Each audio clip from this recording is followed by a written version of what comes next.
क्या नेतन्याहू अगले 24 घंटे में मारे जाएंगे? जी हां, यह दावा किया गया आईआरजीसी की तरफ से।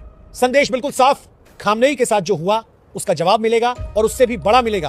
अब जरा तस्वीर समझिए।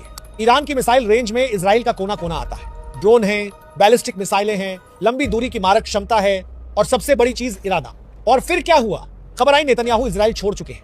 हां, जब आसमान में मिसाइलें घूम रही थी, जब सायरन लगातार बज रहे थे, जब आयरन डोम एक्टिव था, तभी प्रधानमंत्री का वीवीआईपी विमान उड़ान भरता है और सीधा जर्मनी के बर्लिन में जाकर उतरता है।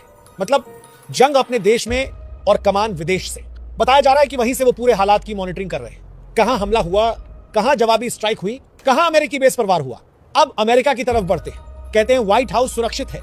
सही बात है, लेकिन सवाल यह है, अगर सब सुरक्षित है तो मूवमेंट क्यों? दावा ये Donald Trump Andrews military base में शिफ्ट हो गए। एक हाई सिक्योरिटी लोकेशन, पूरा सैन्य तंत्र, एंटी मिसाइल डिफेंस, भूमिगत सुरक्षा, यानी खतरे को हल्के में नहीं लिया जा रहा। अब सुनिए असली झटका।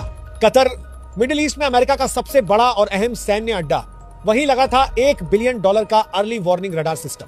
रेंज 5000 किलोमीटर, मतलब आधा मिडिल ईस्ट उसकी निगरानी में है। लेकिन दावा ये, एक ड्रोन आता है, सीधे उस रडार डोम से टकराता है और पूरा सिस्टम ध्वस्त।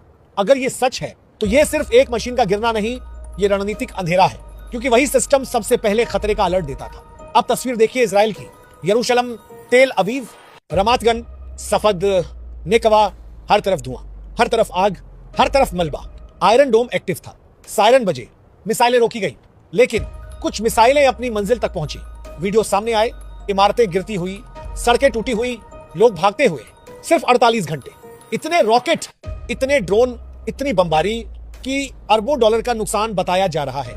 यह सब उस हमले के बाद शुरू हुआ जिसमें खामनेई की मौत हुई, और उसके बाद ईरान ने साफ संदेश दिया, यह जवाब है और जवाब जारी रहेगा। ईरान ने इजराइल के प्रधानमंत्री बेंजामिन नेतन्याहू के दफ्तर को निशाना बनाया है। जी हां, वही नेतन्याहू जिनके देश का आयरन डोम पूरी दुनिया में अभेद्य ढाल के रूप में पेश किया जाता रहा। लेकिन जब प्रधानमंत्री कार्यालय तक मिसाइल पहुंच जाए तो समझ लीजिए संदेश क्या है। ईरान ने दुनिया को दिखा दिया कि वो दबने वाला नहीं है। Supreme leader Ayatollah Ali Khamenei की मौत के बाद भी ईरान चुप नहीं बैठा, उल्टा और आक्रामक हो गया। आईआरजीसी ने दावा किया है कि उन्होंने नेतन्याहू के ऑफिस और इजरायली एयरफोर्स के ठिकानों को बैलिस्टिक मिसाइल से टारगेट किया, और यह हमला उस वक्त हुआ जब नेतन्याहू वहां मौजूद नहीं थे। लेकिन सवाल यह है, क्या यह सिर्फ इत्तेफाक था या एक संदेश? अब बारी तुम्हारी है। उधर डोनाल्ड ट्रंप प्रेस के सामने आते हैं, कहते हैं जरूरत पड़ी तो ग्राउंड ट्रूप्स भेजेंगे। 4 से 5 हफ्ते जंग चली तो भी अमेरिका तैयार है। आई डोंट गेट बोर्ड, वो कहते हैं। लेकिन हकीकत यह है कि जंग कोई टीवी शो नहीं है। रियाद में अमेरिकी दूतावास के बाहर आग की तस्वीरें सामने आई। बहरीन, इराक, कुवैत, हर जगह अमेरिकी ठिकाने निशाने पर है। अमेरिका ने अपने नागरिकों को गल्फ देशों से निकलने की एडवाइजरी जारी की है, और यही सबसे बड़ा सवाल है। जहां आपके एयरबेस है, जहां आपकी फौज है, वहां आप अपने नागरिकों